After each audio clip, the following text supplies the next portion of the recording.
ओम शांति।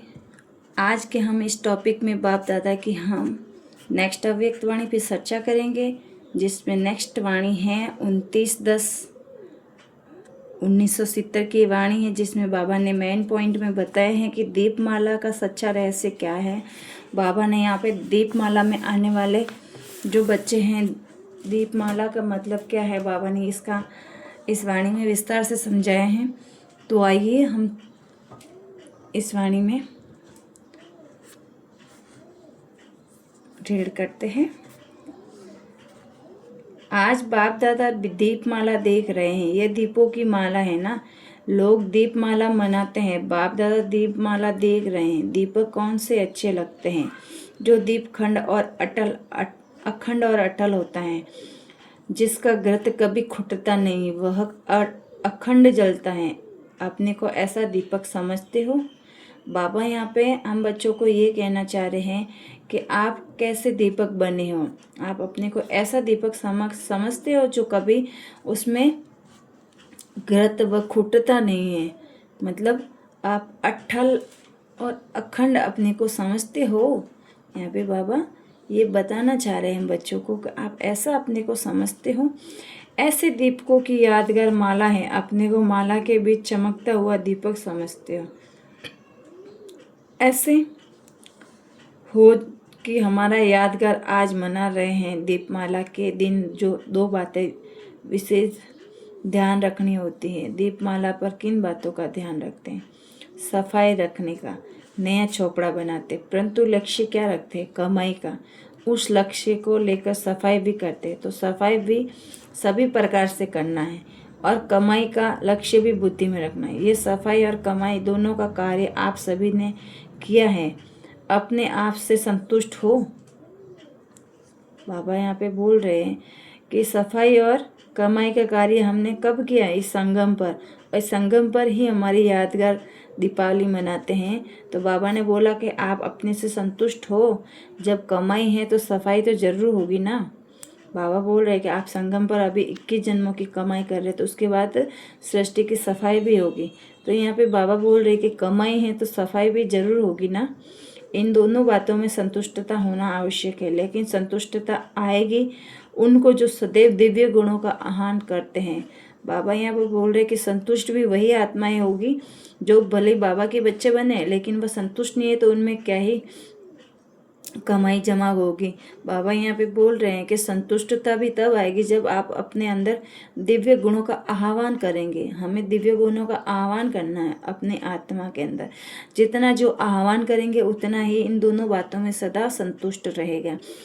जितना जितना दिव्य गुणों का आह्वान करते जाएंगे उतना अवगुण आहुति रूपी में खत्म होते जाएंगे। बाबा यहाँ पे बोल रहे कि आप जितना दिव्य गुणों का अपने में आह्वान करेंगे, जैसे हम सुबह शाम और जब भी बाबा को याद करते हैं तो हम अपने अंदर दिव्य गुणों का आह्वान करना चाहिए। बाबा यहाँ पे ये बताना चाह रहे हैं कि दिव्य गुणों का आह्वान करेंगे तो फिर अवगुण की आहुति अपना आप ही खत्म होती जाएगी। जैसे अवगुणों की आहुति लगती है ना योग ज्वाला में, तो योग ज्वाला में अपने अवगुणों की आहुति सोते ही लगती रहेगी, तो फिर वह अपना विकर्म विनाश होते जाएंगे, तो हमारी अवगुण उसमें खत्म हो जाएंगे।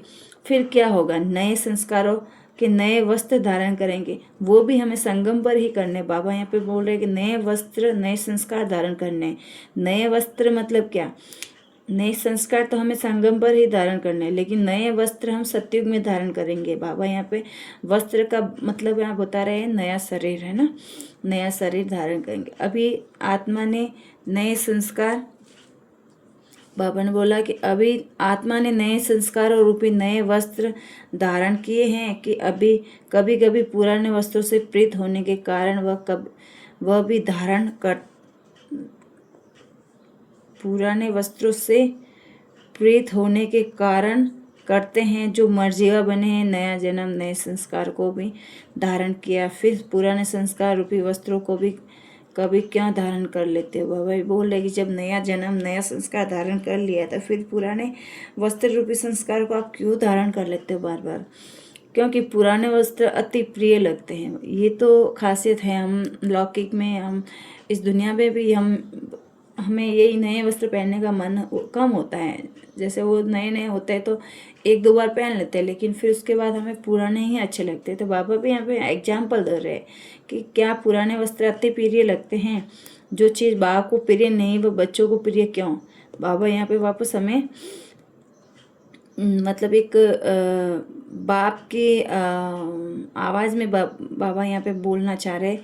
एक बाप अपने बच्चे से बात करते हैं ना, थोड़ी ऊंची आवाज़ में बाबा बात कर रहे हैं यहाँ पे कि जब जो बाप को प्रिय नहीं वो बच्चों को प्रिय क्यों। यहाँ पे बाबा ये कहना चाह रहे। तो आज तक जो कमजोरियाँ, जो कमियां, निर्बलता, कोमलता रही हुई हैं वह पुराने खाते आज से समाप्त करना है। ये दीपमाला मनाना है। यहाँ पे दीपावली पे वाणी चलाई हुई है बाबा की। तो बाबा ने यहाँ पे बोला है कि दीपमाला दीपावली मनाने का मतलब ही यही है कि आपने पुराने खाते, कमजोरियाँ, कमियां, निर्बलता, कोमलता वो जो भी रही हुई है उसको समाप्त करना है।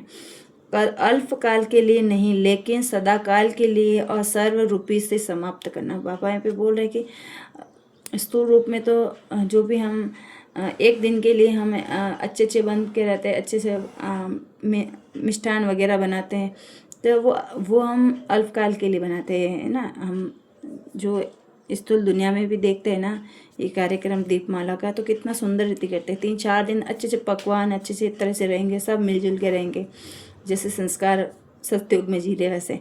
तो वैसे बाबा भी बोल रहे कि इस दीपमाला मनाने का मतलब ही यही है कि आप सदाकाल इसमें दीपावली मनानी है आपको, है ना। दीपावली का ताजपोशी का दिवस कहते हैं ना। तो आज आप सभी ने कौन सी ताजपोशी मनाई है। ताजपोशी के दिन क्या किया जाता है। राज सिंहासन का ताजपोशी होता है ना। बाबा बोल रहे हैं कि राज सिंहासन का ताजपोशी कब देखा है। स्मृति आती है, कितनी बार देखा है, अनेक बार। दिन प्रतिदिन ऐसा अनुभव करेंगे जैसे इस जन्म में प्रत्यक्ष देखी हुई बातें स्पष्ट रूप से इमर्ज रहती हैं। वैसे भविष्य में राजाई संस्कार जो आत्मा में समाये हुए हैं, वैसे वह जैसे कल की देखी बात है ऐसा अनुभव करते रहेंगे, ऐसे प्रत्यक्ष रूप में अनुभव करेंगे। इससे समझना है कि अब हम अपने संपूर्ण स्थिति को अपने राज्य के समीप पहुंच गए हैं। सत्युगी संस्कार सोचना व स्मृति में लाने से नहीं लेकिन स्वतः ही अपने स्पष्ट रीति जीवन में आते रहेंगे। बाबा यहाँ पे देखो हम बच्चों को ये बताना, इशारा दे रहे हैं, बातों ही बातों में हम बच्चों को इतना बड़ा इशारा दे दिया बाबा ने कि जैसे भविष्य राजा के संस्कार जो आत्मा में समाये हुए हैं ना, वैसे कल की देखी बात है। बाबा बोले कि कल की देखी बात है। अपने को ऐसा अनुभव करेंगे कि आप प्रत्यक्ष रूप में अनुभव करेंगे कि इससे अब हम अपने संपूर्ण स्थिति और अपने राज्य के समीप पहुंच गए हैं। हमारे संस्कार चेंज होते ही हमारे अंदर हमें वो अनुभव होता जाएगा कि हमारे सत्युगी संस्कार है, हम भविष्य राज्य के बहुत समीप हैं। तो बाबा यहाँ पे यही बोल रहे हैं कि सत्युगी संस्कार सोचने स्मृति में लाने से नहीं लेकिन स्वतः ही अपनी स्पष्ट रीति जीवन में आते रहेंगे, वो जीवन में दिखाई देंगे सत्युगी संस्कार। और सत्युगी देवता ही संस्कार उसके चलन और चेहरे में उस आत्मा के अंदर प्रेजेंट हो जाएंगे। इस दुनिया में रहते हुए नैनों में सत्युगी नज़ारे दिखाई देंगे। न कि सिर्फ इतना लेकिन अपना भविष्य स्वरूप को धारण करना वह भी आंखों के आगे बार बार स्पष्ट दिखाई देगा। बस अभी ये छोड़ व सजाया चोला धारण करना, ऐसा अनुभव करते रहेंगे। इस सत्युगी संगम युग पर ही सत्युगी स्वरूप का अनुभव करेंगे। पुरुषार्थ और प्रारब्ध दोनों रूपी से हर एक को प्रत्यक्ष देखेंगे। तो आज दिवाली के दिव्य गुणों का आह्वान करना है। अभी फिर भी मुख से निकलता है कि हाँ कल्प पहले यह किया होगा, लेकिन पीछे ये शब्द बदल जाएंगे। इस कल्प की बात हो जाएगी। 5000 वर्ष की बात इतनी स्पष्ट स्मृति में आएगी जैसे कल की हैं। जैसे साइंस के साधन से दूर की चीज़ भी समीप और स्पष्ट दिखाई पड़ती हैं, जिसको दूरबीन कहते हैं। तो आपका तीसरा नेत्र कल्प पहले की बातें समीप और स्पष्ट देखेगा, वह अनुभव करेगा। तो पुराने संस्कारों की चौपड़ियों को फिर से भूल से नहीं देखना है, पुराने संस्कारों का चोला फिर से धारण नहीं करना, नवीनता को धारण करना है। यही आज के दिन का मंत्र है। रत्न जड़ित चोला छोड़ जब जड़ जड़ी भूत छोले से प्रीत नहीं लगाना। सदैव बुद्धि में बाप दादा की स्मृति व निशाना और आने वाले राज्य के नज़ारे नैनों और मुख में सदैव बाप दादा का नाम हो, इसको कहते हैं बाप दादा के अति स्नेही और समीप रतन। सभी ने श्रेष्ठ और समीप रतन बनने का दाव लगाए हैं, या जो मिले वह अच्छा। अगर इस बात में संतुष्ट रहे कि संपूर्ण नहीं बन सकेंगे अगर इस बात में संतुष्ट रहे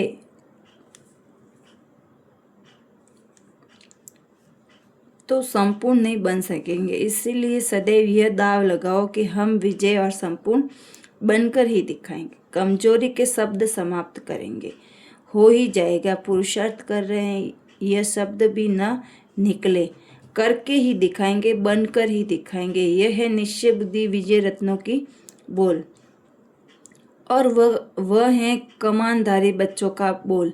बनना है स्वदर्शन चक्रधारी, लेकिन बन जाते हैं कमानधारी।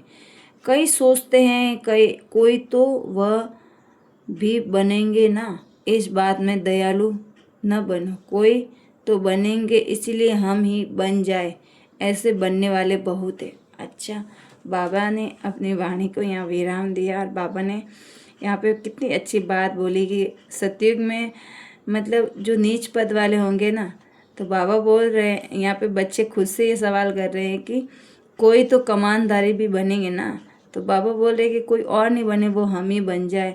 मतलब बच्चे अपने में ऐसा समझते हैं, तो ऐसे हमें नहीं समझना है। बाबा बोल रहे हैं कि हमें सदा ही उच्च पद का लक्ष्य रखना है। अच्छा, ओम शांति।